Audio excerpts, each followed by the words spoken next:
Hello, I'm the Nostalgia Critic. I remember it so you don't booby. I mean, boobies with the boobies with the boobies. Yeah, today's film is Barb Wire. You remember hearing about this? The Pamela Anderson comic book movie about a superhero who also happens to be a stripper? It's just like that god-awful cartoon she starred in, Stripperella. You know, that had the exact same premise of a superhero stripper.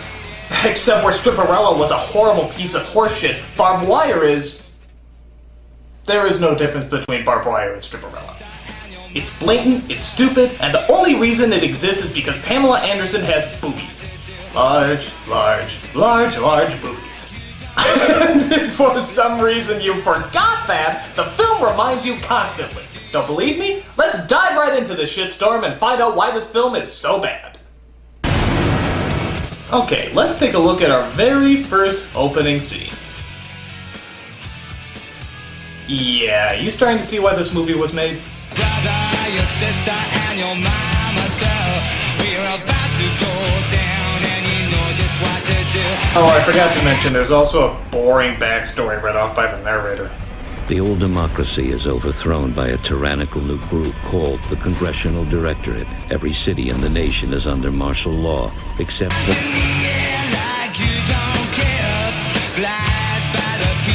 Every city in the nation is under martial law, except one, Steel Harbor, the last free city.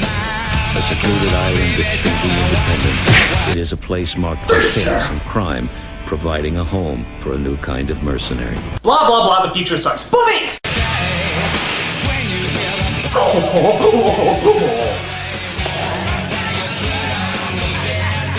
I wonder if anyone's even reading the credits right now.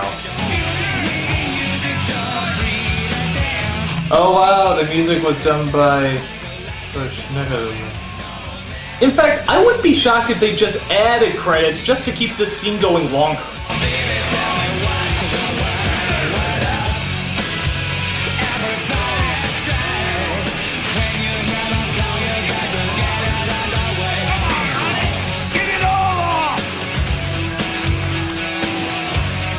So just when you're praying the whole movie is nothing but this, the plot sadly rears its ugly head. Oh. I know, just try to get it over with. So our hero, Barb Wire, lives in a festering hellhole known as Steel Harbor, which takes place in the apocalyptic world of 2017. I guess Obama wasn't the change we needed. We see her working at a strip club as she entertains the owner, who I swear is a mix between Peter Lorre and the Fantasy Island guy. What are you doing here? I'm looking for a light. Got one. I don't smoke. Neither do I. I only smoke when I star in something horrible.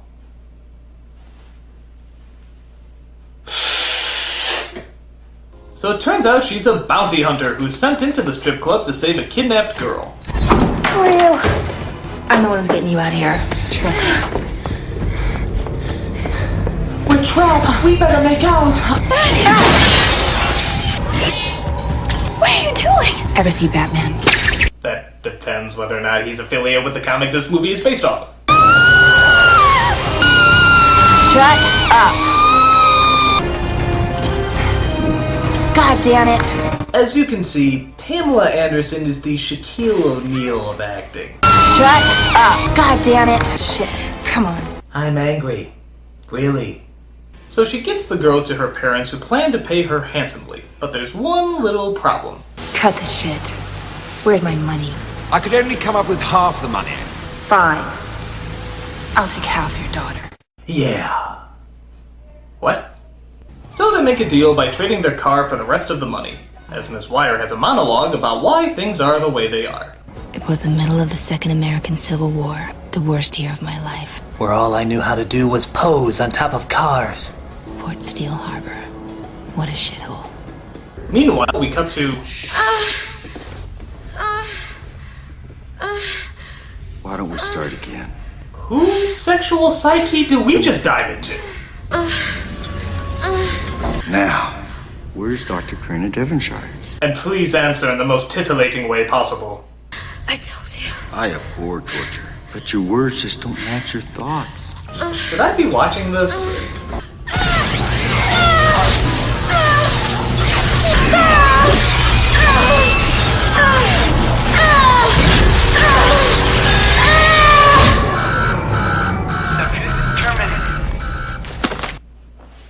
Okay, movie, you clearly have some sexual issues. Tell me, when did these fantasies of torture enter your mind? Well, I think it was when my mom first took me to a strip club. So the bad guy doing all the torturing is known as Colonel Prizer, and he's out to find a scientist named Dr. Cora D. Apparently, she devised some sort of contact lenses that can protect your identity so the government can't track you. This will prove useful to a resistance that is fighting against this fascist government that is currently taking over the world. But enough of that bullshit, here's some more titties.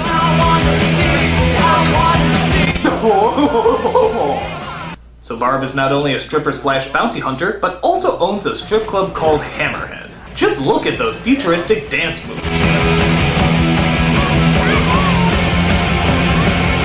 We also come across Barb's blind brother named Charlie, who I guess hangs out there quite often. Chanel number 5. Am I correct? Yes, you are. When I smelled it, I thought to myself, Charlie? Now this is obviously a woman of significant breeding. And then I thought, I wonder if she'd like to do some. Breeding, that is. You like that pickup line? I got it from Guidepost. In Braille, of course. Meanwhile, just outside the club, Dr. Cora D and her husband named Axel get stuck at a roadblock. Look, we just stick with the plan, okay? Change of plans.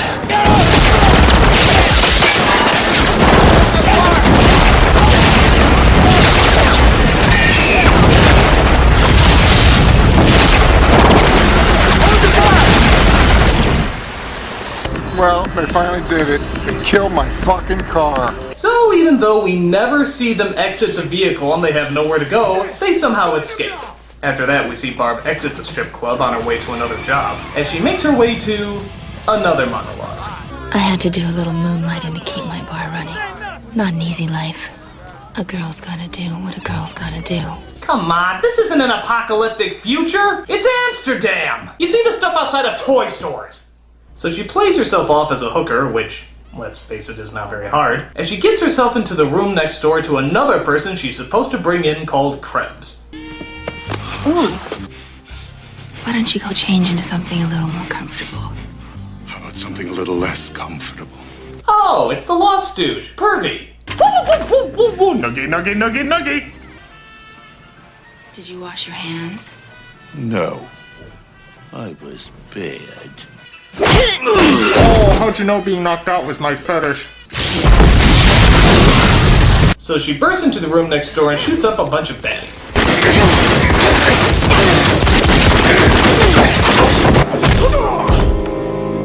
You're my last bail jumper, Krebs. Wake up, sunshine. That was nice kicking. You really know your stuff, babe. What did you call me? Oh yeah, I forgot to mention, she hates to be called babe. Now slut, hooker, bitch, whore, those are okay. But if you call her babe, that's just sexist. Don't call me babe. Oh, maybe I should have actually attacked her with the knife instead of just standing here. So Barb is also friends with the head of police named Willis, who will often look the other way to her illegal doings as long as he's well compensated. And I do mean well compensated. Of course not. Oh, that's sexual harassment, Chief. And I do have to take it. Listen, Barbara Kapetsky. We could play this little cat and mouse game all night long, but I have more important things on my mind. Like, how the hell do I get out of this piece of shit movie? We then cut to this rather unnecessary moment where some drunk guy tries to get into the club during the day. Just give me my drink. Sir, we're not open yet. I think you've had enough already. Ah, blow me. Okay, dog, blow him. Ah, get her off! Get her off of me! That's Camille. Gives new meaning to the term fetch the balls. Camille outside. Well, enough of that pointless scene. More boobies.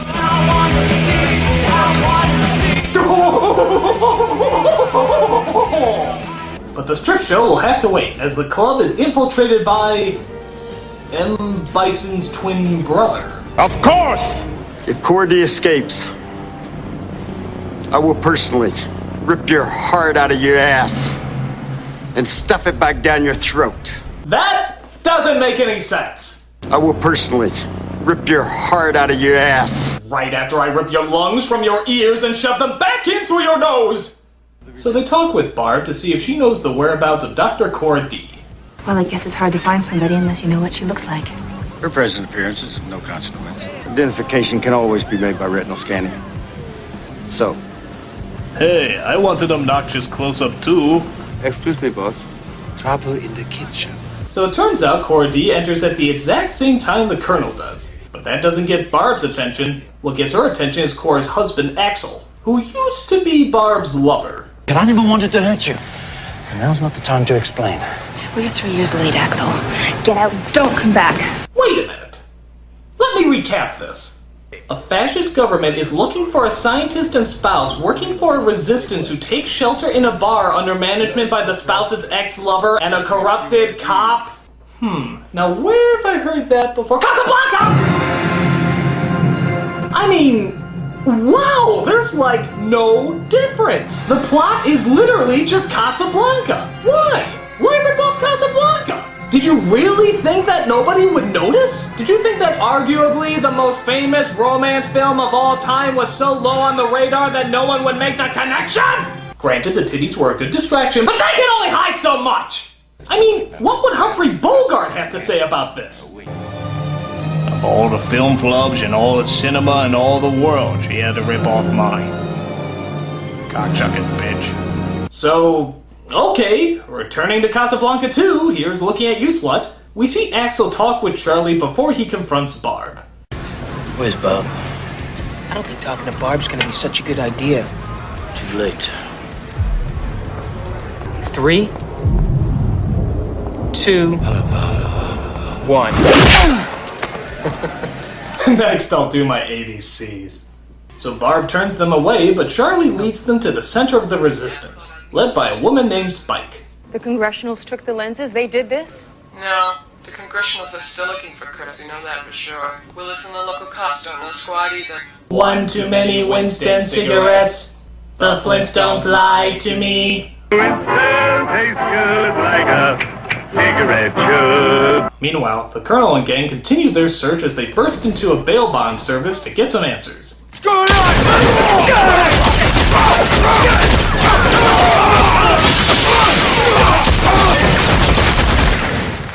You're all under arrest. We needed to make an interrogation. Sorry, sir, they resisted. They dared to ask us what's going on! So they read the minds of one of the dead men, however the hell that works, as they believe the answer may lie in Barb Wire's club. Meanwhile, we cut back to Barb as she, alright, you know what this is? This is Centerfold, the movie. You can take every other scene in this film and just put it on an issue of Hustler. Anything I wasn't prepared for was running into you. You'll get over it. So Axel tries to win Barb over, but finds she's one stubborn female who's gonna tough it all out. Or not. Am I interrupting something? Oh, not now, honey.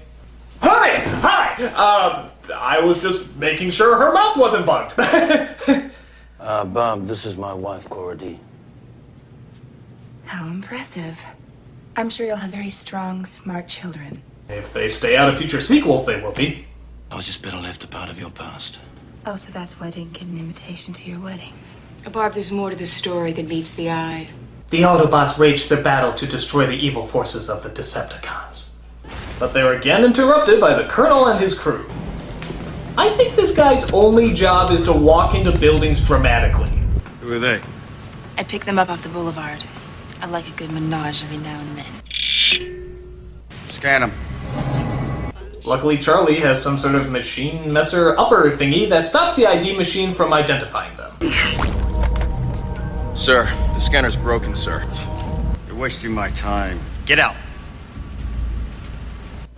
Hey, boss, you know what'd be really funny? If they were the people we were looking for. You know, like, the one time our scanner machine doesn't work, and it was the time that we actually found them, and we just let them go.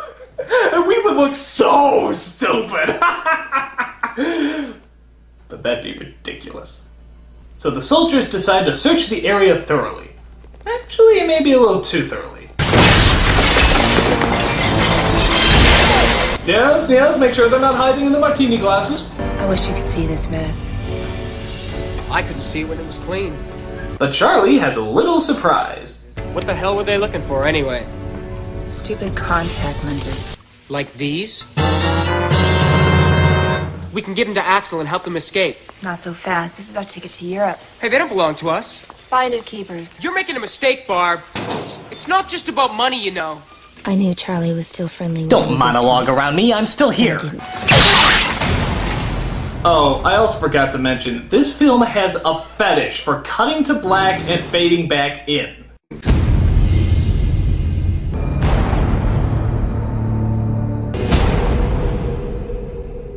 I keep thinking every time they're gonna fade to black, something goofy is gonna suddenly appear.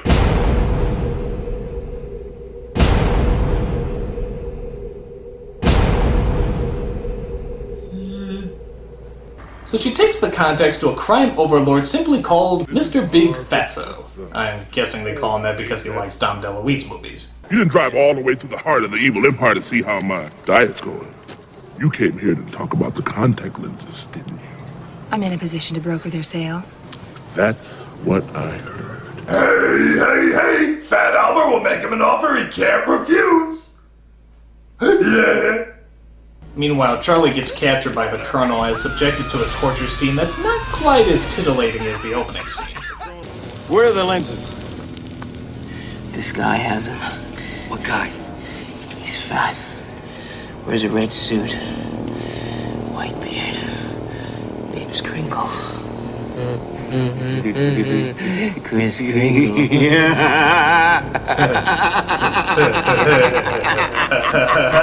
Merry Christmas.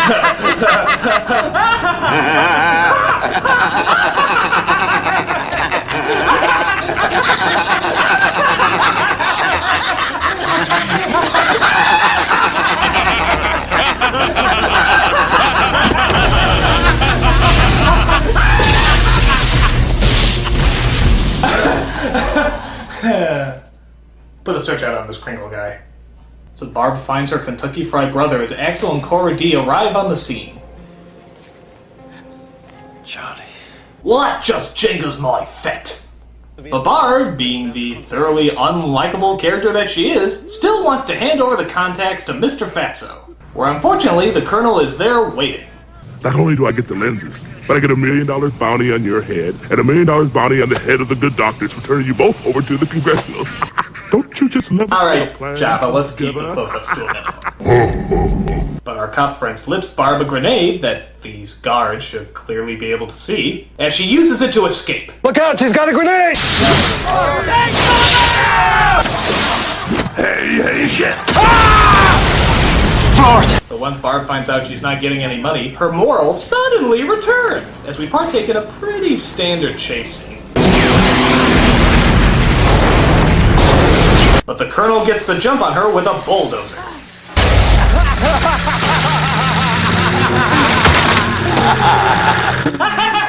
A bulldozer! I'm driving a bulldozer!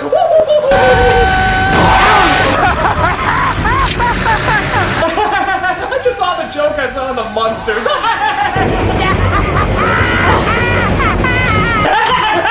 Oh no, I'm out of the manic stage and into the depressing stage. Oh, there's the manic again. Is this the one that makes it go up and down? Yeah, it does. Which one makes it go around? This one right here. What about this one? Maybe I should use that brain thing my mama told me about. Normally, I don't get emotional about my work, but vaporizing your springy ass is gonna be a real pleasure. You forgot. So a crane being run by Axel actually picks up the car and bulldozer in what I have to admit is a pretty creative action sequence. You know, Barb, sometimes you gotta take a step back and ask yourself, just how the hell did I get here? I got you, babe! Everyone, don't call me babe! I'm falling! killing. That's worth laughing over. So the villain is destroyed as they try to get the doctor and the contact lenses to safety. And wouldn't you know it, it ends with them saying goodbye outside of a plane. You're gonna miss your plane. So I thought Barb Wire never took sides. Keep it to yourself. Here's ripping off you, kid. Where will you go? Well, I hear Paris is nice this time of year. Parrish, this could be the end of a horrible movie. I do believe I'm falling in love. Get in line. Okay, I guess the movie shot itself before it could appropriately end. As well it should. This movie is horribly stupid. Its stunts are standard, its lines are boring, its acting is corny, and of course, it's fucking Casablanca! My recommendation? See fucking Casablanca! It's considered one of the greatest films of all time. I mean, what could this movie possibly have that Casablanca didn't? Boobies. Tell your brother, your sister, and your mama too. We're about to go down. I'm the nostalgia critic guy, remember it? So you don't have to.